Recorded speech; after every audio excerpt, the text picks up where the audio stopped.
अस्सलाम वालेकुम। ये है हमारा टेंसेस इन इंग्लिश का थर्ड लेसन यानी कि परफेक्ट टेंसेस। जैसे कि पहले हमने इंडेफिनिट और कंटिन्यूअस टेंसेस से डील किया था, उनमें भी 3 टाइप्स थी present, past and future.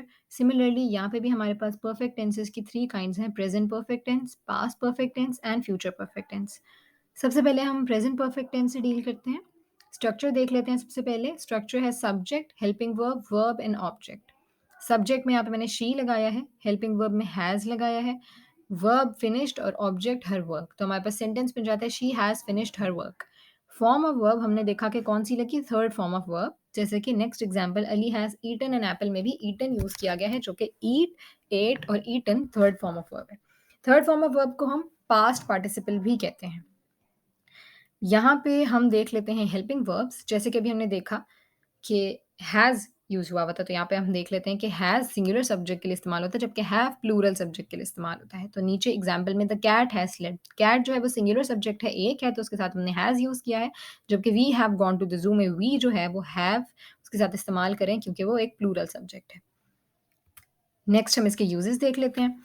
Uses में क्या है, सबसे पहला अनस्पेसिफाइड पास्ट टाइम, यानी कि हमने एक पास्ट एक्टिविटी, एक माजी में हुई हुई एक्टिविटी को बयान करना है, लेकिन हमने उसका टाइम हमें नहीं पता या हम नहीं बताना चाह रहे, वो अनस्पेसिफाइड है।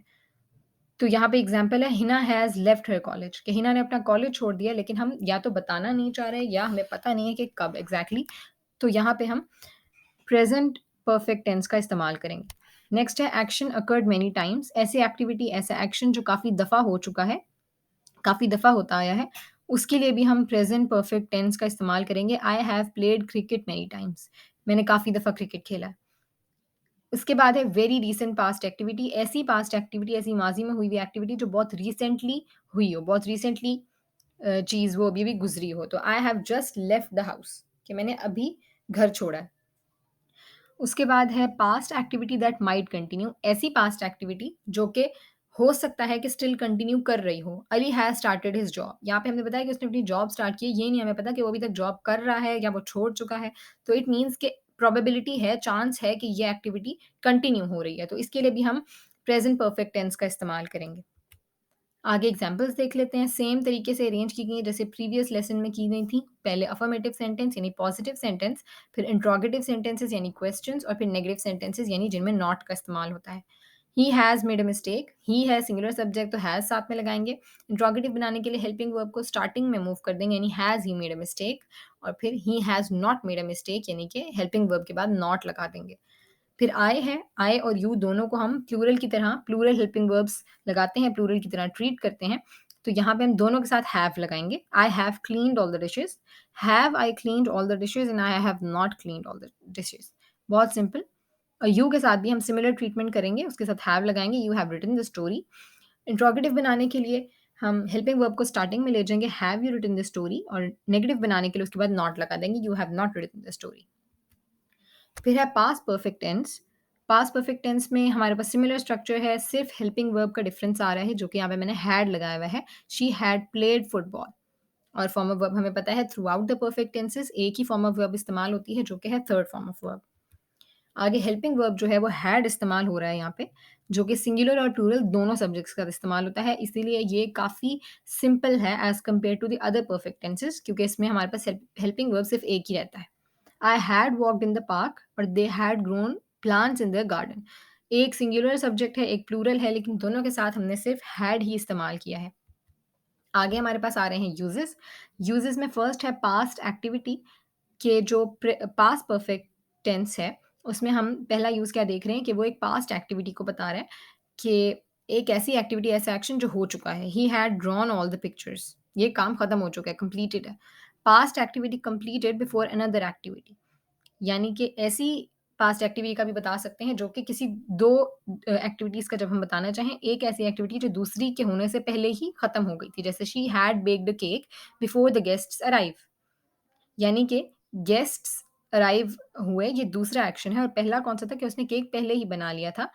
तो इन दोनों को साइड बाय साइड बताने के लिए हम पास्ट परफेक्ट टेंस का इस्तेमाल कर सकते हैं। जबकि एक जो है वो पहले ही खत्म हो गया था, एक एक्शन।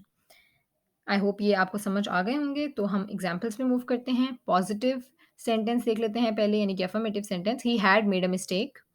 फिर इसको हैड को हम स्टार्टिंग में मूव कर देंगे, had he made a mistake, और फिर हम हैड के बाद नॉट लगा देंगे, यानी कि he had not made a mistake.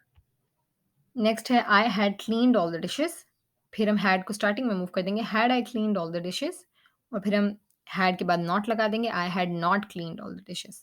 फिर यू है सिमिलर, हम उसके साथ भी करेंगे, you had written the story, had you written the story and you had not written the story. तो ये काफ़ी सिंपल थी क्योंकि इसमें हेल्पिंग वर्ब भी सिर्फ एक ही इस्तेमाल होता है। तो नेक्स्ट पे चले जाते हैं, जो कि है फ्यूचर परफेक्ट टेंस। इसमें भी हमारे पास स्ट्रक्चर सेम रहेगा, सिर्फ हम देख रहे हैं कि हेल्पिंग वर्ब में थोड़ा-सा डिफरेंस है। He will have read the books. अच्छा, अब इस हमने इसको ना रीड नहीं पढ़ना, रेड पढ़ना है। क्यों? क्योंकि यहाँ पे हमें पता है कि हम थर्ड फॉर्म ऑफ वर्ब इस्तेमाल करते हैं। स्पेलिंग इसकी सेम रहती है रीड की, लेकिन इसकी थर्ड फॉर्म रेड होती है और सेकंड फॉर्म भी रेड ही होती है। तो हम आगे मूव करते हैं इसके हेल्पिंग वर्ब्स पे। हमें पता है कि फ्यूचर के केस में हेल्पिंग वर्ब्स थोड़े से डिफरेंट होते हैं, क्योंकि जो शेल है वो सिर्फ फर्स्ट पर्सन सब्जेक्ट्स के लिए इस्तेमाल होता है, यानी कि आई और वी के लिए। बाकी जो विल हैव है वो बाकी तमाम सब्जेक्ट्स के लिए इस्तेमाल होता है। इसके यूजेस देख लेते हैं। यूजेस हैं कंप्लीटेड एक्टिविटी इन फ्यूचर, यानी कि ऐसी एक्टिविटी जो हमें पता है कि फ्यूचर में लाजमी तौर पे कंप्लीट हो जाएगी। She will have completed her assignment, कि वो अपनी असाइनमेंट उसने कंप्लीट कर ली होगी, यानी कि वो फ्यूचर में कंप्लीट कर लेगी। तो ये जो है, ये हम फ्यूचर परफेक्ट टेंस के थ्रू लिख सकते हैं या बता सकते हैं। प्रिडिक्शन ऑफ फ्यूचर एक्टिविटीज़, हमने किसी फ्यूचर एक्टिविटी के बारे में प्रिडिक्ट करना है, यानी पेशन गोई करनी है। We shall have gone to UK by next year, कि हम अगले साल तक यूके चले गए होंगे। तो इसके लिए भी हम फ्यूचर परफेक्ट टेंस इस्तेमाल करेंगे। एक्सप्रेस एन अजम्पशन, यानी कि हम बताना चाह रहे हैं अजम्पशन, कि हम किसी दूसरे के बारे में क्या सोचते हैं, क्या अज्यूम कर चुके हैं। You will have heard the news. अब ज़रूरी नहीं है कि जिस बंदे से हम बात करें उसने वो न्यूज़ सुन रखी हो, हम लेकिन कह रहे हैं कि तुम वो न्यूज़ सुन चुके होगे। तो ये हमारी अपनी अजम्पशन है, हमारी अपनी थिंकिंग है उसके बारे में। तो ये भी हम बताने के लिए फ्यूचर परफेक्ट टेंस का इस्तेमाल कर सकते हैं। नेक्स्ट है एग्जाम्पल्स। सबसे पहले हम देख लेते हैं, he will have made a mistake. फिर है, हम विल को जब स्टार्टिंग में मूव कर लेंगे, will he have made a mistake, और फिर है he will not have made a mistake. अच्छा, अब यहाँ पे हमने देखना है कि हम सिर्फ विल को अकेला स्टार्टिंग में मूव करते हैं, हम साथ में हैव को मूव नहीं करते। और नेगेटिव के टाइम पे भी हम डायरेक्टली विल के बाद नॉट लगाते हैं, हैव के बाद नहीं लगाते।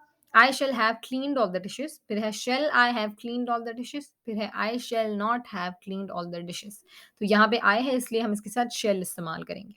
नेक्स्ट है यू, उसके साथ तो हम विल इस्तेमाल करेंगे, you will have written the story.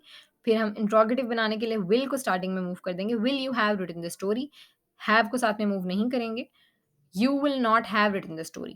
Negative बनाने के लिए विल के बाद नॉट लगाएंगे और हैव के बाद नहीं। इस चीज़ का हमने ख्याल रखना है। इस तरह हमारी परफेक्ट टेंसेस भी खत्म होते हैं। परफेक्ट टेंसेस काफ़ी आसान है क्योंकि इसमें हमारे pass through out has, have, had, will have, shall have, इस तरह की चीज़ें इस्तेमाल होती हैं। और अगर फिर भी उर्दू आइडेंटिफिकेशन कोई अपने दिमाग में रखना चाहे तो ज़्यादातर इसमें चुके वाले सेंटेंसेस होते हैं, जैसे हम ये कर चुके हैं। So this was the end of our video and until next time, अल्लाह हाफिज़ and don't forget to like and subscribe अगर आपको वीडियो पसंद आई है, एंड थैंक्स फॉर वॉचिंग।